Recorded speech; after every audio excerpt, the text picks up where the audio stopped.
dear friends, how about Noah Seekin?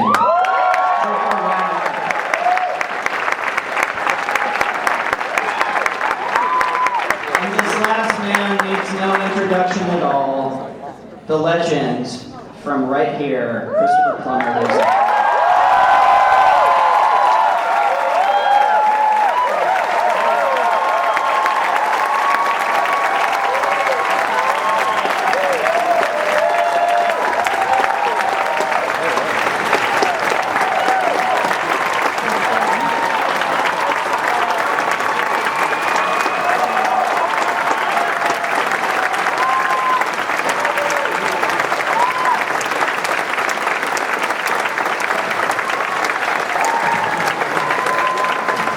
The cast of Nights Out.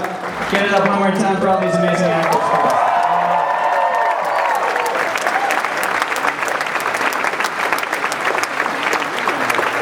So we talked a little bit, and I've kind of been describing the movie as an Agatha Christie mystery with a Hitchcock mystery wrapped inside of it. And I was wondering where the initial kernel of an idea this came from, and also was class always a key element of it for you? I mean, that was kind of it. By the way, guys, thank you. That was so wonderful watching the movie with you guys. That was such an incredible experience. Thank you guys for being here. The initial kernel of it was me just loving whodunits, wanting to do something with all the pleasures of whodunit, and also kind of agreeing with Hitchcock that the whodunit kind of all depends on one big surprise at the end, and that's not that satisfying as a movie. So coming up with an idea of, okay, what if we did kind of the Columbo thing, and it starts as a whodunit, turns into a thriller once we tip our hand, but a thriller where, unlike Columbo, you're genuinely rooting for the person to get away with it, in which case the mechanics of a murder mystery become the antagonist in a way. The fact that you know the detective is going to catch her becomes kind of the bad guy.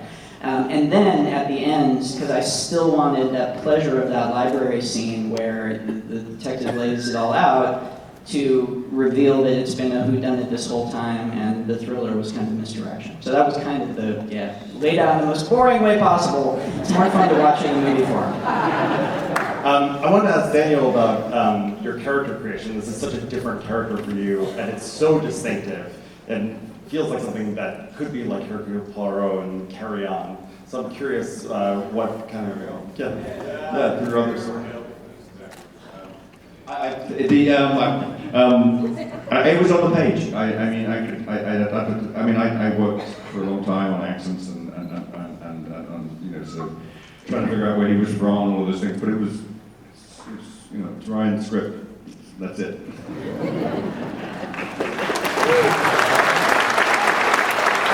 Chris, it occurs to me you're kind of the quintessential villain. You're kill you with a smile, mysterious, show up when you least expect it, when everyone else is being bad. Many of us know you as the quintessential hero, so I guess my question is, which do you prefer playing? It's just fun to play both. As an actor, I think most people up here probably are pretty mercurial by nature, so it's fun to kind of follow that appetite. And it just did come to me at a time where I was looking to play something a little different, and it just, the moon's aligned. And then for Anna, I wanted to ask you, there's something amazing about this character in the way, unlike Chris's character, you were being deceptive unwittingly, like you didn't plan to be that way. And I was wondering kind of what your preparation was for that, and both playing both sides in it when you want to be the most honest person possible. Well, I also have no credit for it because it was on the script. The character, she has no agenda. She's who she is, and she has a big heart, and she's just trying to protect her family, which is the most important thing for her. And she's in a very vulnerable place, but she's not someone that people can walk over. So she's just defending everything she's got. I want to ask the family, your dynamic is so propulsive and so sorry. I want to make sure I get the audience too. But it's so carefully stitched in terms of the scripting. I want to ask about the rehearsal process, and were there things you learned from each other while working together? Yeah. Was there any rehearsal process? Was there anything? Was there anything that surprised you working next to each other? It's such like when you stack the deck like this, it's something very special to see on screen. So. I think we knew we were working with something special, and we all just fully committed. And they're all such lovely, open, present actors to work with. It was a true joy, honestly. And to watch people who you hear about being serious actors pissing their pants with laughter during the take was so enjoyable. Anybody want to add to that? I said, does anybody want to add to that? You know, the thing about it is that I remember the first scene that I had sort of the first big family scene up, and we launched into it, and I felt like I was huge over the top, and I went to Ryan and I said, "Was that too big?" And he goes, "No, that's perfect." And then I saw Daniel the next day, doing the scene where he's calling all of us the vultures and stuff like that. And I went, "I'm good." No, it was a special relationship that we all had, and it was joyous to get to work with these fine actors. I'm going to open it up to the audience because we only have so much time. Does anybody have any questions? Love you, Rick! Love you!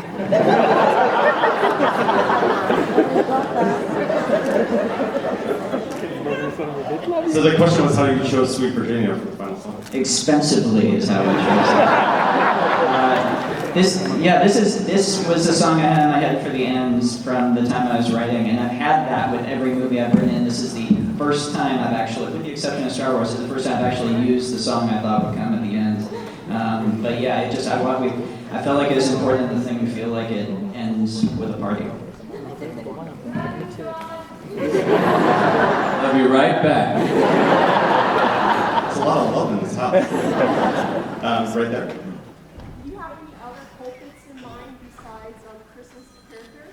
Do you have any other culprits in mind besides Chris's character? No, look at this guy. Everyone else is so sweet and innocent. No, not really. No. You just started out. Up there.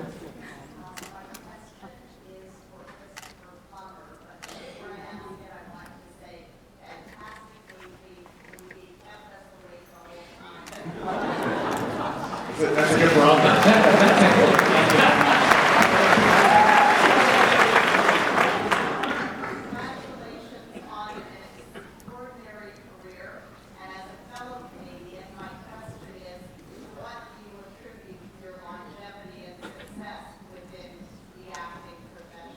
So the question was for Mr. Palmer, and it was, so what do you attribute your longevity and success within the acting profession?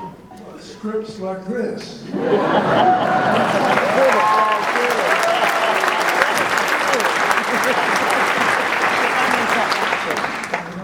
Wonderful piece of writing. It's mad, diabolic, crazed, and I loved every second of it. Congratulations on it.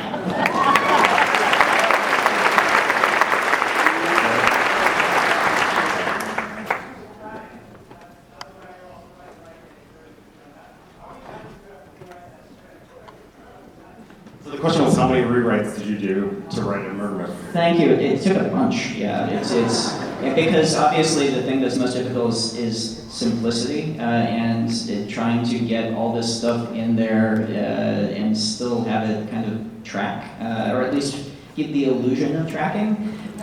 So yeah, it's just you have to just keep going over it and over it. You have to get notes from friends, and even if it's not what you want to hear, you have to listen to them and just keep going over it. But then also, honestly, once we start working with these guys, we go through it, and that's the final rewrite, is on set, if it doesn't make sense to these guys, if they don't know what they're playing or what they're saying, it's just on set, we have an open communication, and they'll tell me, and that's always the final rewrite. We will adjust things on set, and say, okay, if it doesn't make sense to them, it will make sense to the audience. So that's always the last step as well. Is there any improv on set?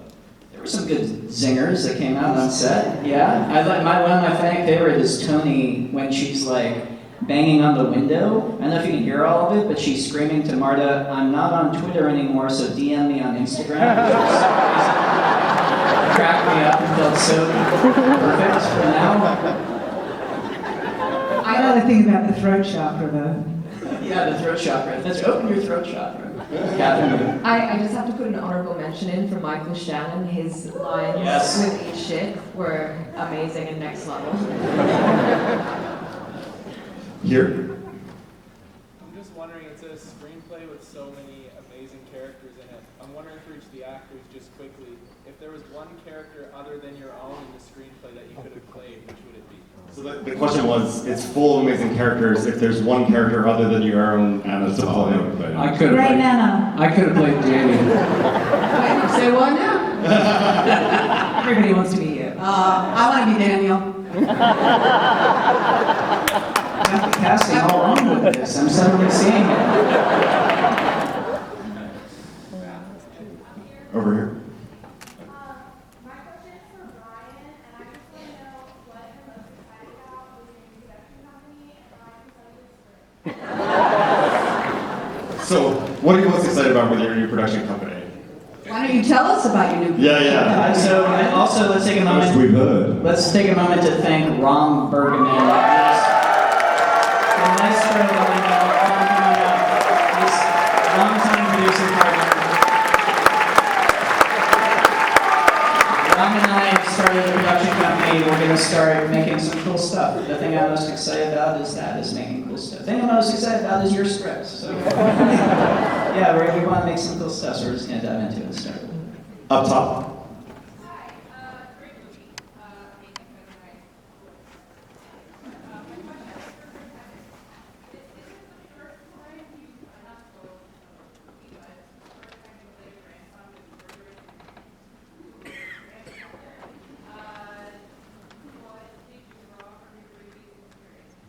So the question was, this isn't the first time you played a grandson with murderous intent to his grandfather. That one's murder.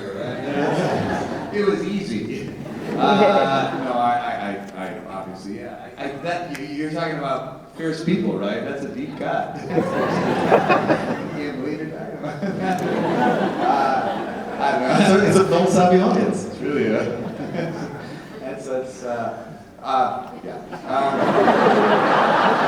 overall.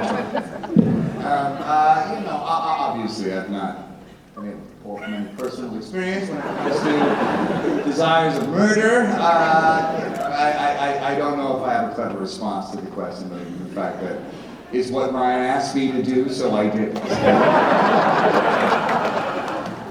And we have time for one more. I'm going to go right here.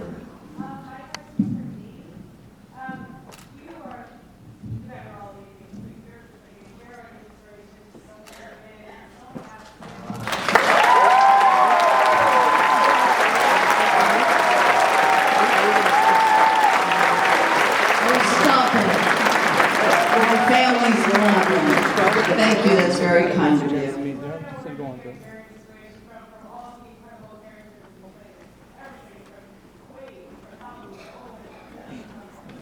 You know,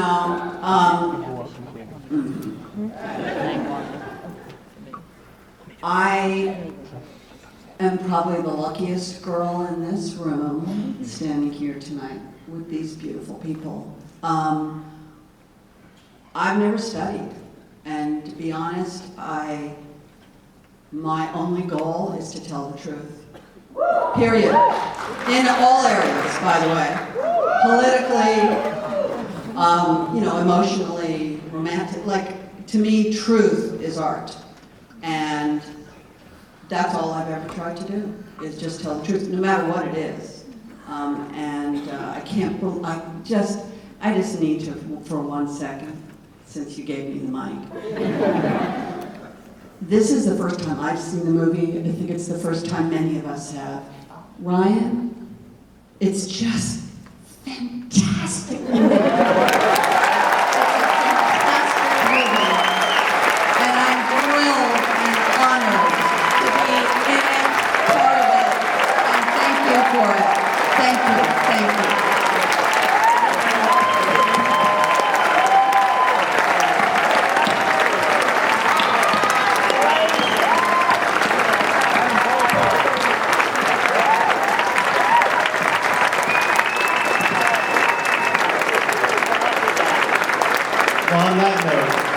want to thank you guys so much for coming and sharing the movie with us. Please don't forget to vote. Tell everyone you know about it. Knives Out. Thank you so much. Thank you. Thank you.